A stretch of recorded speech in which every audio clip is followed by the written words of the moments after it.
Je vais lire le texte L'Everest, une poubelle en haute altitude.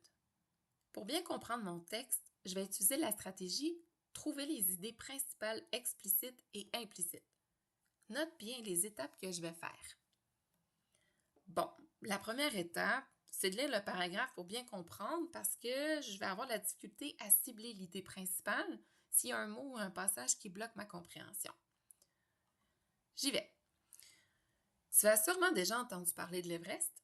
Avec ses 8848 mètres de haut, c'est la plus haute montagne du monde. Elle se situe dans la chaîne de l'Himalaya, à la frontière du Népal et du Tibet. Il faut près de 2 mois pour atteindre le sommet. Il faut marcher jusqu'au camp de base et y rester quelques semaines pour s'acclimater à l'altitude. Ah, s'acclimater. Mais je connais le petit mot au centre, là, climat. Donc, s'acclimater ici, là, je pense que ça veut dire s'habituer au climat, s'habituer à la température, hein, parce que là, ça prend quelques semaines, puis on est en altitude. Fait que je pense que ça fonctionne bien. Je vais continuer la lecture de mon paragraphe. Puis, il faut franchir 4 autres camps à des altitudes toujours plus élevées pour arriver au sommet. Les dernières étapes se font le plus rapidement possible car il est dangereux pour la santé de rester à des altitudes aussi hautes, quitte à abandonner son matériel et ses déchets pour redescendre plus rapidement. Maintenant que je l'ai lu, là, je dois trouver mon idée principale. Je sais que les auteurs, souvent, ils vont la mettre au début du paragraphe en guise de mini-introduction ou des fois à la fin pour conclure leurs idées. Si je regarde la première phrase ici, tu as sûrement déjà entendu parler de l'Everest. Ouais, l'idée est vraiment trop large là, parce que ça ne me précise pas de quoi on parle par rapport à mon sujet de l'Everest. Donc, je vais aller voir davantage la dernière phrase.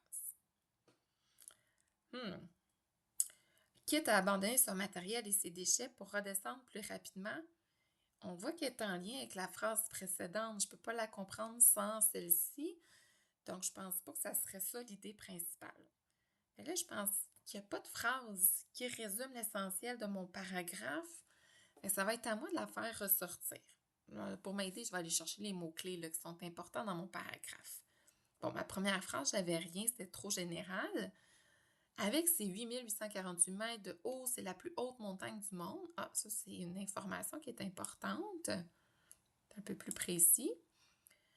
Là, on me parle de où elle se situe, cette montagne-là.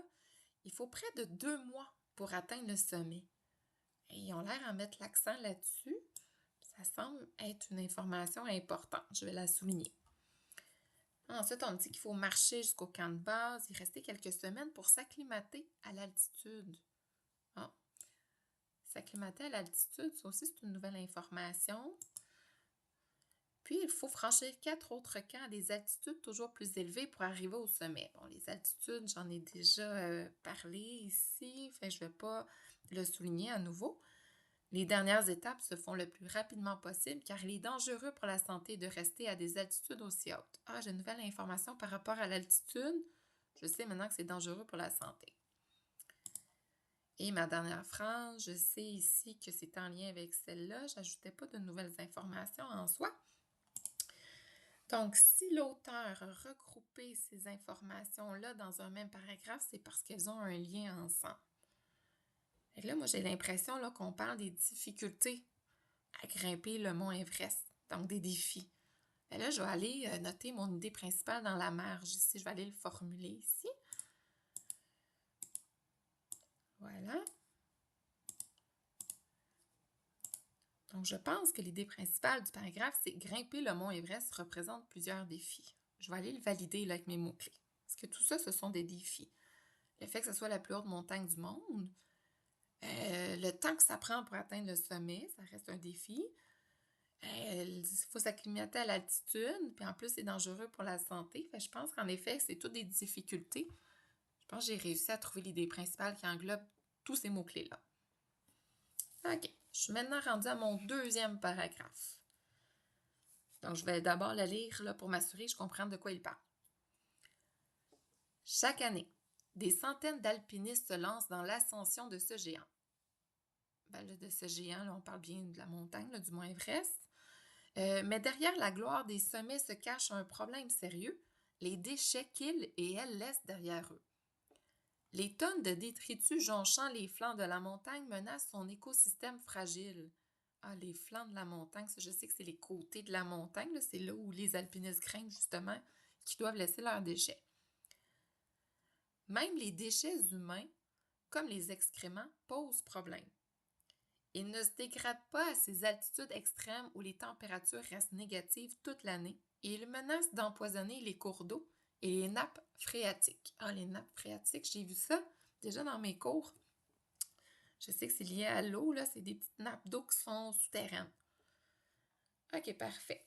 Bon, je vais essayer la même chose que mon autre paragraphe, là. Je vais regarder ma première phrase. On dit: chaque année, des centaines d'alpinistes se lancent dans l'ascension de ce géant, donc il y a plusieurs personnes, mais derrière ça se cache un problème sérieux, donc les déchets qu'ils laissent derrière eux. Ça semble une bonne phrase là, qui résumait l'essentiel de mon paragraphe. Je vais juste aller vérifier en relisant mes autres phrases pour m'assurer qu'elles sont comme incluses dans cette idée-là. Alors, la phrase 2. Les tonnes de détritus jonchant les flancs de la montagne menacent son écosystème fragile. Ben là, ça parle plus précisément du problème dont il est question dans ma première phrase, qui est lié à l'écosystème. Ça fonctionne. Mon autre phrase. Même les déchets humains, comme les excréments, posent problème. Ben là, ici, on donne un exemple. On donne un exemple, dans le fond, des déchets. C'est plus précis. L'idée est toujours dans ma première phrase également. Et la dernière phrase ici, il ne se dégrade pas à ces altitudes extrêmes où les températures restent négatives toute l'année. Il menace d'empoisonner les cours d'eau et les nappes phréatiques. Ben là, on donne des exemples de conséquences des déchets, justement, qui sont laissés par les alpinistes. Donc, je pense que je peux confirmer que ma première phrase résume toutes les idées du paragraphe. Donc là, il suffit juste de la souligner pour montrer que c'est mon idée principale qui est explicite dans le paragraphe. Et voilà, j'ai terminé.